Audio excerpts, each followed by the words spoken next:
Mike, what's up, Beatles? How we feeling? Tim, feeling going good. on? Oh, it's Let's so much. clap it up. No puts down. No puts down. Let's clap it up. Let's clap it up. Clap it up for Zoe. My God. Zoe is so proud of being the guy who clapped. He loves it. I'll get to sit down with him for the bye. You know that. The best. Yeah. He's going to clap. He's going to say, let's clap it up. They gave it to the clapper. Yeah. Damn right they did. Let's clap it up.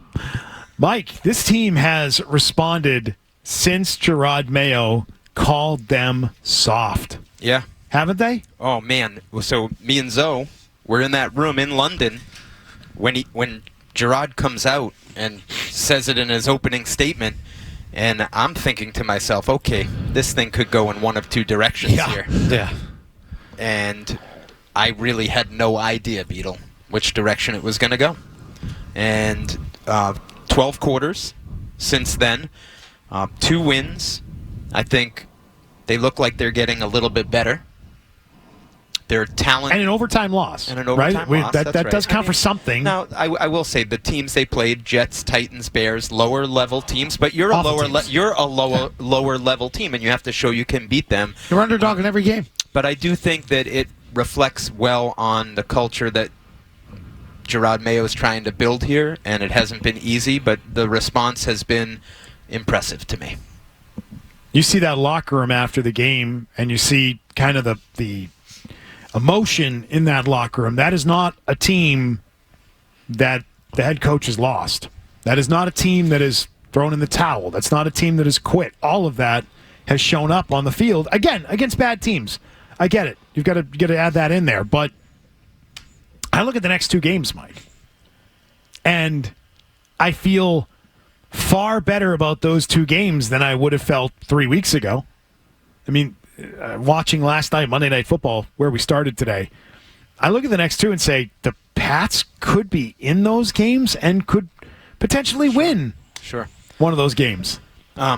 So you mentioned in the locker room. Yeah. So, they put the clip on the Patriots website, and what stood out to me, guys, is Jerod Mayo was giving out the game balls. Did you guys talk about this? Yep. And Beetle was on this yesterday. starts with Joey Sly, but he mentions, he's a new dad, his daughter, and he mentions the name. He's like Palmer.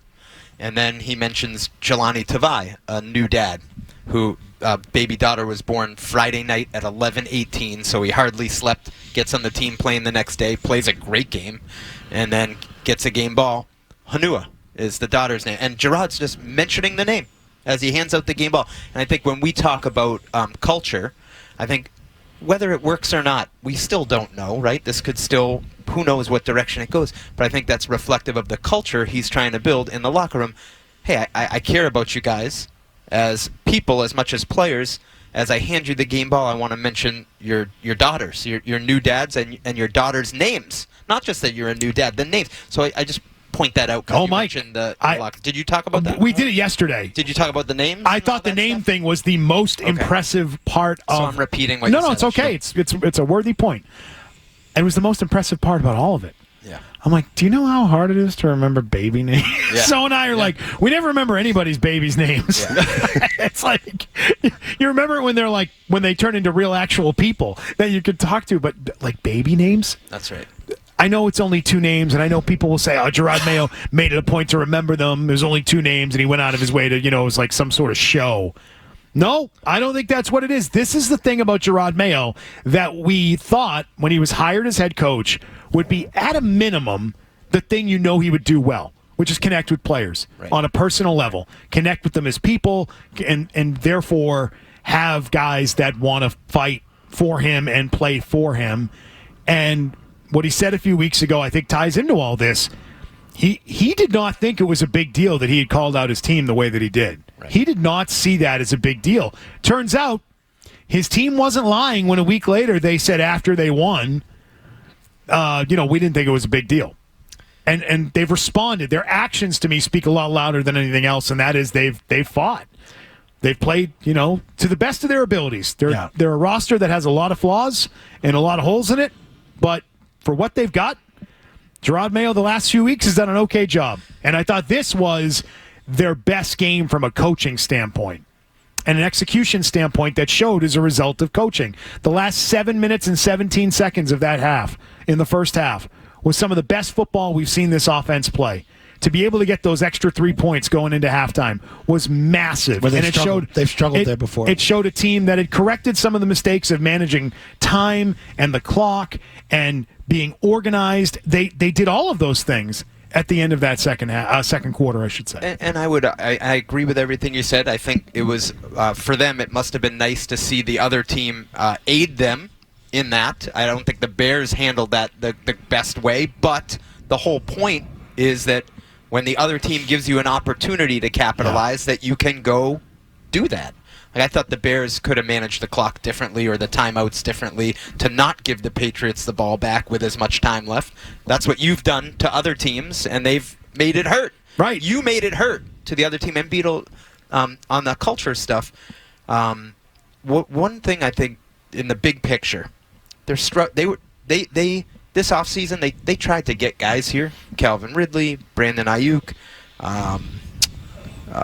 Christian Wilkins, defense. Like, they tried. Not hard enough.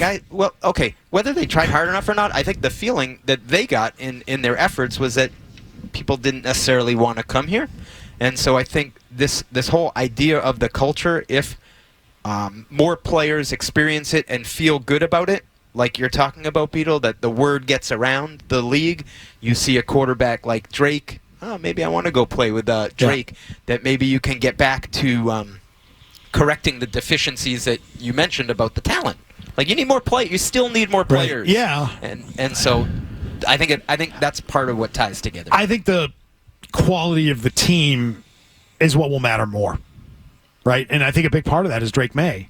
I think if Drake May continues to play well and gets players' attention, I think you could get guys that say, I'm going to go there because they have the quarterback piece. But I still think culture is important, but I don't think it's going to be enough to attract a free agent. Like Calvin Ridley, to go back in time, if they had established a great culture prior to last offseason, he's still not choosing New England based on how it played out. Because of the quarterback. I think because of the money more than anything. Someone else offered him more money. And so I think you're going to lose that one every time. There's nothing that separates the Patriots from other teams in the NFL. In fact, they're now at the bottom. Right. So you got to offer more. You got to offer the money. most. So to obviously start. we're not naive. Money, right? Which I think they still would have kept going with Ridley, but they just felt like it wasn't going to happen. But we can agree to disagree on that, or who knows what the actual truth is. But I think they were willing to spend, Beetle. They should have just kept. I never understand when teams do that. Like, we think he's going to say no matter what. Okay, well then just keep going. If you think the answer is no, keep going and see where that thing goes. And then if you get told no, well then you can walk away feeling like you did everything in your power. And if he still tells you no, you know what you did? You drove up the price for another team. So I never understand that when teams are like, we knew we were out. We knew we didn't want to go here. Come here. Keep making the offers then if you feel so strongly about that. It's sort of, I guess so, Beetle. I think it's hard when you feel like you're ultimately being used as leverage because you make an offer and maybe you don't hear back about the offer. So use yourself as leverage. Okay. Get used. So there you go. Get used. Fair. So got to spend the money. Red Sox, I tell the Red Sox to do that all the time over the years. Get used. If you get used, keep going. It's okay. Let Boris use you and drive up the price on somebody else and know that you did everything to try and get the guy. Got to spend the money. Yep. Get the quarterback, and then maybe the culture's the third piece, right? Like, hey, what's it like there? Because players, I think, and Zoe, you tell me as a player, players talk around the league. Hey, what's it like in there? Yeah, totally. What? Money's first and foremost, no doubt about it. But I do understand Beetle's point. Like, stretch your other $4 million to say we did everything we could to get the player instead of saying, girlfriend didn't want to come here. Yeah, because you know what else? You sound like a team you look like you tapped out. Yeah. I mean, we did everything we could. How much better would that play over the last... We'd be saying, damn, they offered the most and they still couldn't do it. They've got to build up the team. Okay, now they got Drake. Now next time around they're going to get him. They got the money. They were there in the money. Now you got the quarterback. Right. Now they got both. I'd be saying right now, this offseason, they're a lock to go get a player like that because they're going to offer. We know they offer the most money, and now they've proven they've got the quarterback. We talked about the $100 million in cap space they've got going into the offseason. And we're talking about the AFC big picture. Yeah. Because the Patriots, you could argue, we did it this morning, we counted the teams. We think for the next 5 years, the Patriots could be in a better position than half the AFC. Wow. And so that's quite a big thing to say about a team that is 3 wins and is competing for a top draft pick. But we believe they could be better than half the AFC. But in reality, I don't know if they're going to max out on spending. I have no idea. It's going to make for a great offseason. Interesting, at the very least. Absolutely. And I would just add one other thing on the whole conversation about post-game locker room. Yeah. To me, John Jones, like seeing him break down the team, he's one I would spend on right now. Just extend him. That's a guy you want to... Is he up? I believe he's up. That's why he was part of the whole trade. I see what I see, and I see him playing safety in this last game. I'm like, perfect. Guy can play both positions. Like, that's a guy you want around, culture guy. Do it now. No. Don't wait. Don't let him get to market. Like, that's one I would get on right now. See, there's a lot of thought that they're going to have a lot of money to do it, and they're going to be all in more because you get Bill off the books. Do they have one more year on Bill? No idea. I have no idea. I heard both. I don't know the answer to that. Okay. We need you to get to the bottom. As a guy who will not. I thought he was clap. Because he is a capital J journalist. I thought he was off the. I need you to get to the bottom of that books after this year. That would be my hunch would be he's off. Okay. So tell me, is that part of the football player spending budget? What they're spending on Bill? I think it influences it absolutely.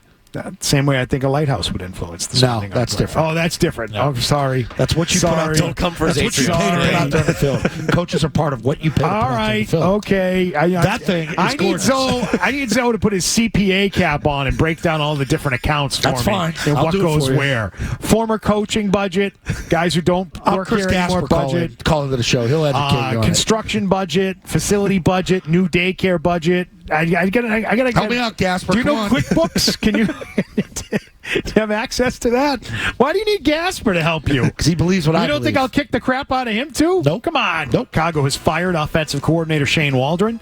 He is out. That happened this morning. Bye-bye Shane Waldron. He has been scapegoated in Chicago. I know the fans of the Bears wanted him out. I do not think he is really the issue there. I think they should fire everybody today. I think they should fire their head coach. Fire them all. That's what I would do. They need to clean out at the end of the season. But let's talk about the game itself, Mike, and your big three takeaways from it. Well, you just saying that, Beetle, made me think Patriots were in the offensive coordinator market, obviously, this offseason. Shane Waldron was one. Yeah. Luke Getsy with the Raiders was another. Both of them are out of jobs, right? And so anyway, just perspective. But, well, now that they're getting paid by other teams, maybe the Patriots will take a look this offseason. That's what they like. You ready?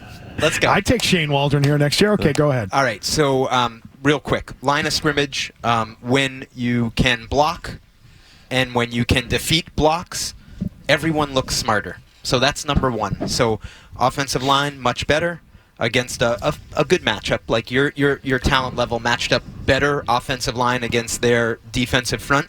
And then likewise, the Bears' offensive line was in a world of hurt, and your run defense, which has struggled, was able to take advantage of that. So I think, to me, like, you might look at that and be like, wow, Alex Van Pelt, best game of the season. You know, DeMarcus Covington dialed up some great stuff. Like, honestly, like, I think it's as simple as they're base. Just they're man base a lot. Just beating blocks. Yeah. And defeating the guy in front of you makes the coaches look smarter. And to all of a sudden say, Alex Van Pelt, got his head out of his backside. Like, to me, it's too simplified. Yeah, and I think there were two things. Like, you knew you could make him shaky in the pocket, and you knew he had accuracy issues. Like, there were some open receivers on regular routes that he just airmailed. There was like good four of them, and I'm like, wow. But they knew we're going base, but we're going to go man. That was our highest percentage man game that they played all year. That's saying we don't believe in you and what you do. That's taking your DBs and lining up against a better group of receivers. So it's a good group of receivers they had. And it's not, Beetle, that there weren't like wrinkles. Like the Brennan Schooler thing is a good wrinkle. That's a wrinkle.